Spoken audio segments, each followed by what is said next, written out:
चौधरी भूपेंद्र सिंह हुड्डा मुख्यमंत्री बनेंगे। और जो थोड़ी बहुत कसर रह गई थी, मैं समझता हूं कि बरवाड़ा में हम दूसरे हलकों की बजाय ज़्यादा विकास करवाने में कामयाब होंगे। क्या अपनों ने गद्दारी की?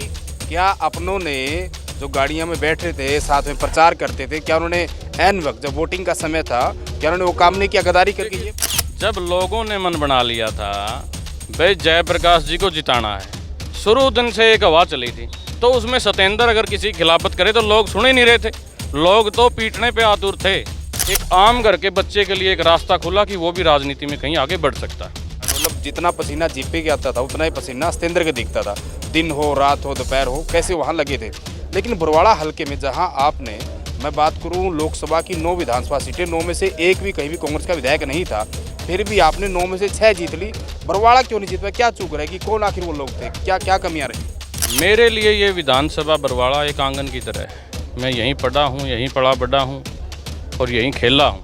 दोस्तों नमस्कार, मैं हूँ सुरेंद्र नैन और इस वक्त हम बरवाड़ा विधानसभा के जुगलान गांव में हैं और मेरे साथ कांग्रेस के युवा नेता सतेंद्र सारण जी हैं, जो कि भूपेंद्र हुड्डा कहें, दीपेंद्र हुड्डा के या फिर जयप्रकाश जेपी कहें, सबके लाडले हैं। तो सारण साहब, जिस तरीके से हमने देखा कि आप यहाँ कहीं के लोगों को संबोधित करने आए हैं और पूरा का पूरा गांव, और ख़ास तौर पर जो ये शाम का समय है, ये वो समय होता है जिसमें कहीं ना कहीं पशुओं का काम करना होता है, खाना बनाना होता है, और ख़ास बात जो युवा है उनको कहीं ना कहीं अपनी तैयारी करनी होती है, वो कहीं ना कहीं स्पोर्ट्स एक्टिविटी में जाते हैं। लेकिन महिलाओं की बात करूँ, युवाओं की बात करूँ या फिर बुजुर्गों की बात करूँ, सारे के सारे आपको सुनने आए हैं। लेकिन इन लोगों को आपसे पूरी उम्मीद है, लेकिन आपको अपनी पार्टी से कितनी उम्मीद है कि वो पर्ची देकर, टिकट देकर आपको यहाँ उतारेंगे? देखिए नैन साहब, सबसे पहले आपको और आपके दर्शकों को राम राम। आपने जो सवाल पूछा उसका जवाब दूंगा मैं। उससे पहले बात करते हैं, आपने कहा कि इतने युवा, इतने बुजुर्ग और हमारी माताएं बहनें। मेरे लिए ये विधानसभा बरवाड़ा एक आंगन की तरह है। मैं यहीं पढ़ा हूँ, यहीं पला बड़ा हूँ और यहीं खेला हूँ। तो हर एक साथी मेरे को जानता है और मेरे से उम्मीद है। कोई मेरा चाचा है, कोई ताऊ है, कोई भाई है, कोई मेरी माता, कोई ताई है, कोई चाची है। तो जैसे जैसे हम बरवाड़ा के किसी भी गांव में जा रहे हैं, लोग सुनने के लिए आ रहे हैं, क्योंकि उसका एक कारण तो ये है कि उनका हमारे से सीधा रिश्ता है, और इसका दूसरा कारण ये है कि लोगों को एक उम्मीद की किरण जो दिख रही है वो कांग्रेस पार्टी में दिख रही है। लोगों को एक विकल्प के रूप में कोई दिख रहा है, तो आज चौधरी भूपेंद्र सिंह हुड्डा और चौधरी उदयभान जी की जोड़ी में कांग्रेस पार्टी की तरफ टकटकी लगाए बैठे हैं लोग। मैं बात करूं हमारे भाजपा सरकार की, जिस प्रकार लोगों पे, हर वर्ग पे लाठियां बांधने का काम किया, आपने पीछे देखा होगा। इन्हीं लोगों की वजह से लोकसभा में हम 5 सीट जीतने पे सफल हुए, और यही लोग अब 90 विधानसभा में दावे के साथ कह सकता हूं कि 75-80 से ऊपर सीट जीतेंगे। ठीक है। अच्छा, जिस तरीके से मैं बात करूँ लोकसभा का, आपने कहा कि कहीं न कहीं 10 में से अगर मैं 2019 की बात करूँ तो एक भी सीट आपके पास नहीं थी, लेकिन जो अब चुनाव 2024 के 10 में से 5 सीटें यानी कि आप जीतने में कामयाब रहे। और ख़ास तौर पर मैं तो चुनाव में हर किसी के साथ था, हर किसी कैंडिडेट को देख रहा था, और उसमें सतेंद्र सारण, मतलब जितना पसीना जीपे के आता था उतना ही पसीना सतेंद्र के दिखता था। दिन हो, रात हो, दोपहर हो, कैसे वहाँ लगे थे। लेकिन बरवाड़ा हल्के में जहाँ आपने, मैं बात करूँ लोकसभा की 9 विधानसभा सीटें, 9 में से एक भी कहीं भी कांग्रेस का विधायक नहीं था, फिर भी आपने 9 में से 6 जीत ली। बरवाड़ा क्यों नहीं जीत पाया? क्या चूक रहेगी? कौन आखिर वो लोग थे? क्या क्या कमियाँ रही? देखिए, जिस दिन लोगों की भावना के अनुरूप जयप्रकाश जी को टिकट मिली थी, उसी दिन से 36 बिरादरी में जोश आ गया था कि पूर्ण रूप से हिसार लोकसभा हम जीतने जा रहे हैं। मैं बात करूं युवा कांग्रेस की, 9 के 9 विधानसभाओं में युवा कांग्रेस के जो पदाधिकारी थे, जो युवा साथी थे, उन्होंने अपनी ड्यूटी निभाई, और उसी ड्यूटी के तहत मेरी भी एक जिम्मेवारी थी, और उस जिम्मेवारी को निभाते हुए मेरा भी एक फ़र्ज था, और हमने अपना काम किया, पार्टी को जिताने का काम किया।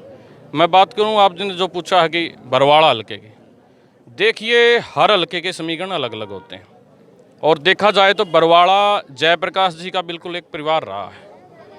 बरवाड़ा ने उनको आशीर्वाद बख्शा है, उनको 3 बार पहले सांसद बनाया है और 2 बार विधायक, उनको खुद को भी और उनके भाई को रणधीर सिंह को भी विधायक बनाया है। लेकिन पिछले दिनों से, मतलब 2009 से ही जो लोगों की जो उम्मीद थी, मेरे को इस बात में कहते हुए कोई कोताही नहीं है, किसी प्रकार की कोई बंदिश नहीं है, क्योंकि हमारे नेता चौधरी भूपेंद्र सिंह हुड्डा काम करने वाले मुख्यमंत्री थे, विकास पुरुष थे, लेकिन कई बार सही तरीके से किसी चीज़ का प्रतिनिधित्व तो नहीं हो पाता, तो उससे एक हल्का थोड़ा सुविधाओं से अछूता रह जाता है। जयप्रकाश जी के कार्यकाल में काफ़ी काम हुए, परंतु पीछे चाहे 10 साल की बात करूं और 5 साल हमारी सरकार में भी कहीं न कहीं जिस प्रकार से जो काम होने थे, शायद कहीं न कहीं कोई कमी रह गई हो। तो अब चौधरी भूपेंद्र सिंह हुड्डा मुख्यमंत्री बनेंगे और जो थोड़ी बहुत कसर रह गई थी, मैं समझता हूं कि बरवाड़ा में हम दूसरे हलकों की बजाय ज़्यादा विकास करवाने में कामयाब होंगे। अच्छा, आपने ये राजनीतिक जवाब दिया, लेकिन जो मैं सवाल पूछना चाह रहा था, सत्येंद्र सारण आखिर क्यों घबरा रहे हैं? सीधा सीधा कह क्यों नहीं देते? संकोच क्यों कर रहे हैं? क्या अपनों ने गद्दारी की? क्या अपनों ने जो गाड़ियां में बैठ रहे थे, साथ में प्रचार करते थे, क्या उन्होंने ऐन वक्त जब वोटिंग का समय था, क्या उन्होंने वो काम नहीं किया? गद्दारी करके ये वजह थी? किस बात का संकोच है? जब लोगों ने मन बना लिया था भाई जयप्रकाश जी को जिताना है, शुरू दिन से एक हवा चली थी, तो उसमें सत्येंद्र अगर किसी खिलाफत करे तो लोग सुन ही नहीं रहे थे, लोग तो पीटने पे आतुर थे।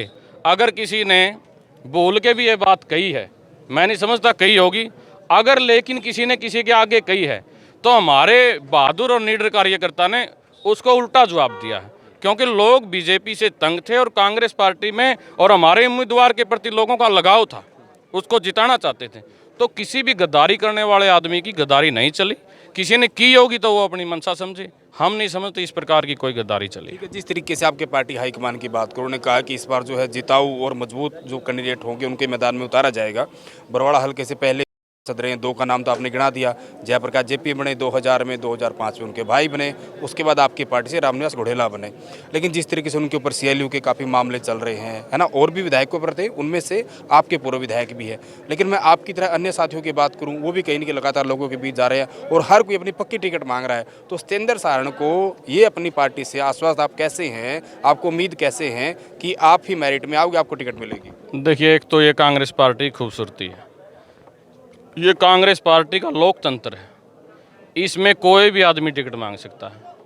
आपने देखा कि कितना चाव है, प्रत्याशियों की जो संख्या आपने बताई, भावी प्रत्याशियों की, वो संख्या इस बात की गवाह है कि आने वाली सरकार कांग्रेस की होगी। लोगों में रुझान है, दिन प्रतिदिन हमारे नेता चौधरी भूपेंद्र सिंह हुड्डा की अगुवाई में, चौधरी उदयभान जी की अगुवाई में, दूसरे दलों से दर्जनों, कोई पूर्व चेयरमैन रहा है, कोई पूर्व विधायक रहा है, कोई किसी पार्टी का कुछ पदाधिकारी रहा है, दिन प्रतिदिन ज्वाइनिंग होने लग रही है। मैं बात करूं मैं भी युवा कांग्रेस की प्योद हूँ।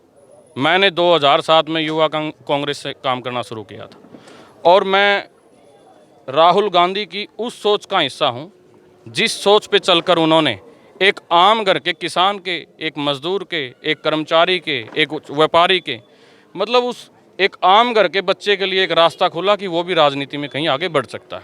2007 से मेरे को मौका मिला, कभी मैं NSUI का ज़िला का प्रधान रहा, फिर मैं उकलाना से हल्का प्रधान रहा। मौजूदा समय में मैं 2020 में मेरे को जिम्मेवारी दी, लोगों ने प्रेम से मेरे को जिताया, युवा कांग्रेस में मैं जिला प्रधान रहा। तो मैंने भी ये लगा कि जब मैं पार्टी के लिए काम करने लग रहा हूँ तो मैंने भी मेरी दावेदारी पेश, वो पार्टी ने देखना है कि पार्टी अपने पैमाने पे, पार्टी के उम्मीदों पे कौन खरा उतरता है, किसके क्या समीकरण है, वो पार्टी ने देखना। जो भी पार्टी जिसको भी टिकट देगी, चुनाव में उतारने का मौका देगी, मैं समझता हूँ कि 9 की 9 विधानसभा में कांग्रेस पार्टी। देखियो नैन साहब, बात ऐसे है, सारी चीजें कैमरे के सामने भी नहीं बोली जाती। जो आपने बात कही, ये किसी पे आरोप लगाने वाली बात नहीं, लेकिन बात भी सत्य है।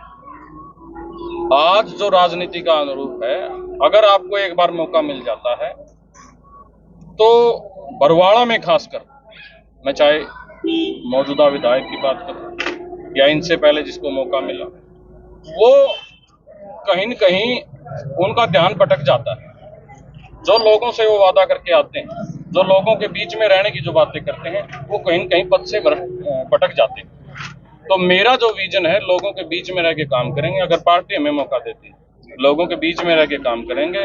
और मैं समझता हूँ राजनीति भी उसी भाई ने करनी चाहिए जो लोगों की उम्मीदों पे खरा उतर सके। अगर कोई बिजनेसमैन है, अगर कोई किसी प्रकार का कोई दूसरा कार्य मतलब वो करता है, तो राजनीति से दूर ही रहना चाहिए, क्योंकि जो लोग उम्मीद कर रहे हैं उस उम्मीदों पे खरा उतरने के लिए आपको लोगों के बीच में रहना पड़ेगा। अगर आप दूसरे काम कर रहे हैं, आप किसी प्रकार के दूसरे कार्य में व्यस्त हैं, तो ये जिम्मेवारी आपने किसी न किसी और की लगानी पड़ेगी। लेकिन लोगों ने आपको चुना है, तो आपने लोगों के लिए लड़ाई लड़नी पड़ेगी, लोगों के काम करने पड़ेंगे। बहुत बहुत शुक्रिया। तो बिल्कुल ये आपने देखा, हमारे साथ थे कांग्रेस के युवा नेता सत्येंद्र सारण, और जिस तरीके से कहीं न कहीं अपनी टिकट को लेकर वो आश्वस्त हैं, और जैसा उनका कहना है कि कहीं न कहीं पार्टी इस बार जो है वो जिताऊ और मजबूत को ही टिकट देकर मैदान में उतारेगी। और ये बात हर कोई भाई उम्मीदवार कहता है, जो टिकट की कतार में है, हर कोई कहता है, हर कोई पार्टी का लॉयल बनना चाहता है, लेकिन जनता आप है। आखिर आपको क्या लगता है कि बरवाला से इस बार कांग्रेस का सबसे मजबूत उम्मीदवार कौन होने वाला है, और इस बार बरवाला से कौन विधायक बनने वाला है, किसको जनता जो है विधायक बनाकर चंडीगढ़ भेजने का काम करेगी? खुलकर कमेंट करें और वीडियो को ज़्यादा से ज़्यादा शेयर करें।